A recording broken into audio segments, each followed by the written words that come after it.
मध्य प्रदेश के जिला ग्वालियर के अशोकनगर में स्थित त्रिकाल चौबीसी जैन मंदिर हिंदुस्तान भर में प्रसिद्ध हैं। इसके अलावा यहाँ उत्पन्न होने वाले सरबती गेहूं की वजह से शहर विश्व भर में पहचाना जाता है। इसी शहर के वार्ड नंबर 15 के अंतर्गत आने वाले मोहल्ले में सौरभ जैन अपने परिवार के साथ रहा करता था। नमस्कार, आदाब और सत श्री अकाल दोस्तों, अभिवादन स्वीकार कीजिए आप IK3 का। पेशे से सौरभ सेल्समैन का काम करता था, इसलिए वो सुबह 10 बजे खाना खाकर घर से जो निकलता था तो देर रात को ही घर पर लौटता था। वहीं उसकी पत्नी ऋचा ने अपने अच्छे व्यवहार से अपनी सास और देवर का मन मोह लिया था। ससुराल में ऋचा की सभी तारीफ करते थे, इससे ऋचा बेहद खुश थी। ऋचा ने अपने दिल में ढेरों सपने सजोए थे। ऋचा वो सारी खुशियां पाना चाहती थी जो हर एक लड़की चाहती है। शादी के बाद सौरभ और ऋचा बेहद खुश थे। शादी के 9 साल कब बीत गए पता ही नहीं चला। इसी बीच ऋचा एक बेटे की मां बन गई। बेटा पैदा होने के बाद घर में खुशियां और बढ़ गई। ऋचा का सारा समय बच्चे के लालन पालन में व्यतीत होने लगा। ऋचा अपने जीवन साथी के साथ बहुत खुश थी, लेकिन कोरोना काल में फेसबुक पर चैटिंग के दौरान दीपेश भार्गव से दोस्ती हो जाने के बाद ऋचा के व्यवहार में अचानक सा बदलाव आ गया, जिसके चलते घर में हर समय कलह रहने लगी। सौरभ को कुछ भी समझ में नहीं आ रहा था कि ऋचा उसके साथ और उसके घर वालों के साथ ऐसा व्यवहार क्यों कर रही है। ऐसी स्थिति में आखिरकार वो क्या करे और क्या ना करे। रोज रोज की किचकिच से परेशान हो जाने पर सौरभ ने एक दिन अपनी माँ को ऋचा के बदले व्यवहार के बारे में बताया। माँ ने अपने बेटे को ही समझाया कि आज नहीं तो कल सब कुछ ठीक हो जाएगा। समय अपनी गति से गुजरता रहा, लेकिन ऋचा के व्यवहार में कोई बदलाव नहीं आया। दिन प्रतिदिन पति पत्नी में कलह बढ़ती गई। ऋचा के व्यवहार को देखकर सौरभ सोचता था कि इससे अच्छा तो वो शादी ही नहीं करता। कम से कम वो बगैर शादी के खुशी खुशी अपना जीवन तो गुजार लेता।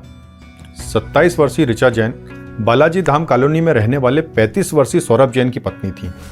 बात तकरीबन 4 साल पुरानी 2020 में कोरोना महामारी में लगे लॉकडाउन के समय की है।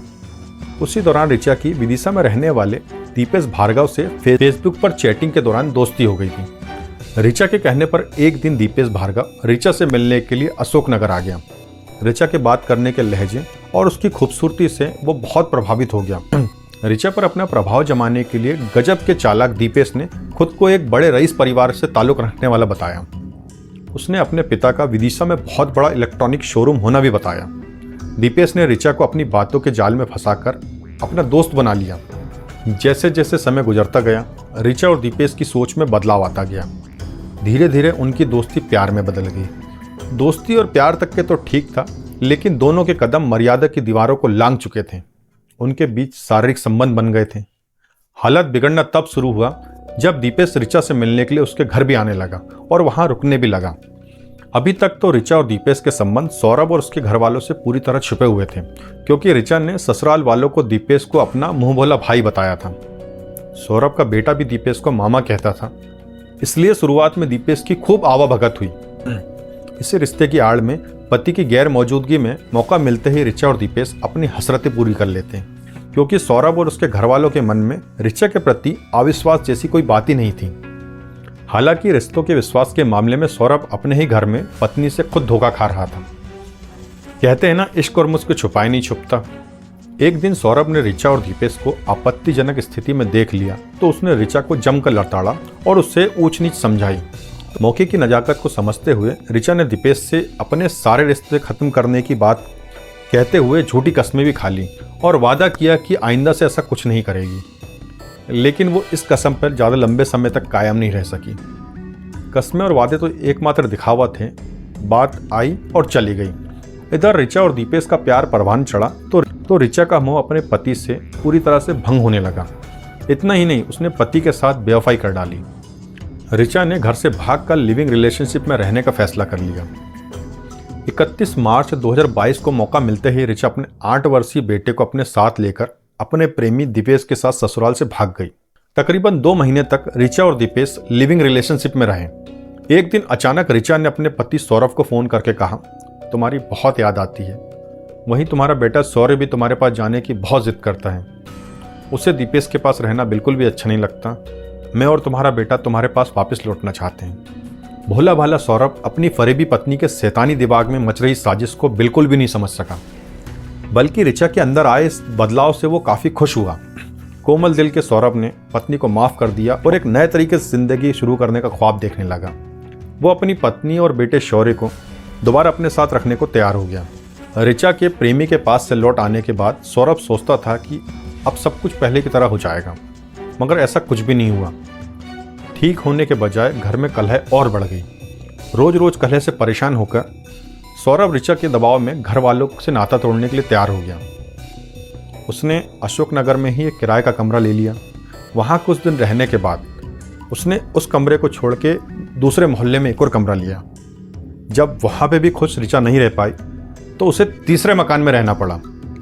तीसरे किराए के मकान में रहने के दौरान ऋचा ने अनेक बार दृश्यम फिल्म देखने के बाद प्रेमी के साथ मिलकर पति की हत्या की वारदात को अंजाम देने की योजना बना ली। इसी योजना के तहत घर वालों से अपने पति का नाता तोड़वाने के बाद उसके हिस्से में मिली 5 बीघा जमीन को उसने 11 लाख रुपए में बिकवा भी दी और फिर पति के नाम से एक ट्रैक्टर फाइनेंस कराने के बाद पति का जीवन बीमा भी करा दिया। शेष बाकी रकम भी उसने अपने नाम करवा ली। ट्रैक्टर और जीवन बीमा पॉलिसी के पैसे हड़पने के लालच में ऋचा ने अपने पति और घर वालों से पति का नाता तोड़वाने के साथ ही साथ बोलचाल भी बंद करवा दी। हालांकि सौरभ माँ के बुलाने पर ऋचा से छुपकर अपनी माँ से मिलने के लिए जाता था। इत्तेफाक से फरवरी माह में सौरभ के हाथ में फ्रैक्चर हो गया तो ऋचा ने अपनी योजना को अंजाम देने के लिए अशोकनगर के दिनेश शर्मा की स्विफ्ट डिजायर को भोपाल जाने के लिए बुक कर दी। 21 फरवरी 2023 की सुबह ऋचा अपने पति को बेहतर इलाज कराने ले जाने के बहाने कार से लेकर अशोकनगर से भोपाल की तरफ निकली। सौरभ को क्या पता था कि पत्नी और उसके प्रेमी के मन में क्या चल रहा है।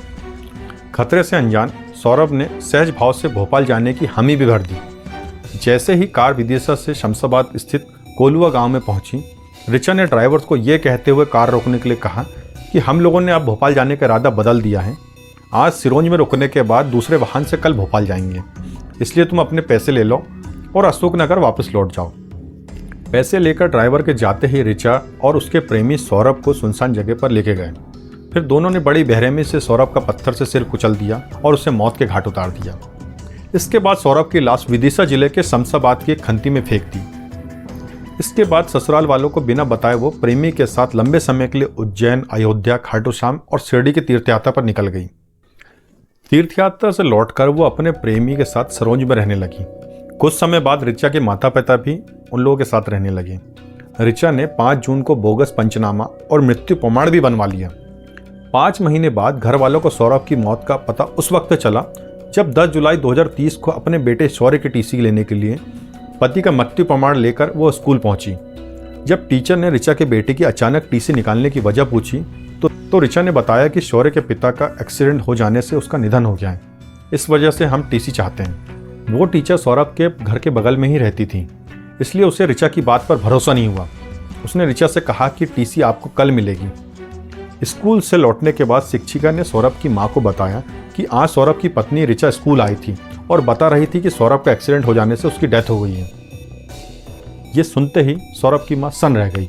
सौरभ की माँ ने इसी तरह अपने आप को संभाला और अपने छोटे बेटे विनीत को इस बारे में बताया। विनीत को भी अपने भाई की मौत का बिल्कुल भी यकीन नहीं हुआ। वो असलियत पता लगाने के लिए दूसरे दिन अपने भतीजे शौर्य के स्कूल सेंट थॉमस जा पहुंचा। जैसे ही सौरभ की पत्नी ऋचा बेटे की टीसी लेने के लिए स्कूल पहुंची, विनीत ने पूछा कि भाभी भैया कहाँ हैं।